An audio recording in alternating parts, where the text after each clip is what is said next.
I didn't at first understand what was happening. For someone like me, who was used to being tolerated, it came as a surprise. You see, before, everything I said was passed over. Well, smiled at, but the conversation would continue elsewhere. I was like the final touches of a well-decorated house. It gives pleasure, but you don't notice it. The sound of my voice was what mattered. It made people feel secure. England still had women who went to good schools and looked after large homes in the country. Horses, dogs, children, that sort of thing, that was my voice. Tony, that's my first husband, said he found my voice comforting background noise when he read the papers. Then I noticed silences began to greet everything I said. Heavy silences. I thought there was something wrong. Then I noticed they were waiting for more words.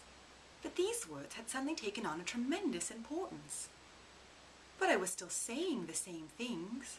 You know, about shopping at Harrods and trains being slow and good avocados being hard to come by and cleaning ladies even harder. Then I understood. You see, I had become tremendously rich. Not myself, but my husband, my second husband. And when you're that rich, nothing you do is trivial. If I took an hour telling a group of people how I'd looked for and not found a good pair of gardening gloves, if I went into every detail of the weeks I had spent on this search, the phone bills I had run up, the catalogues I had returned, they were absolutely riveted. Riveted. Because it seemed everything I did, now that I was tremendously rich, mattered. Mattered tremendously.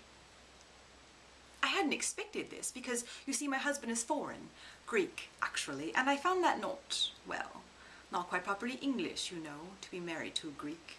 After all, Biddy Andreas.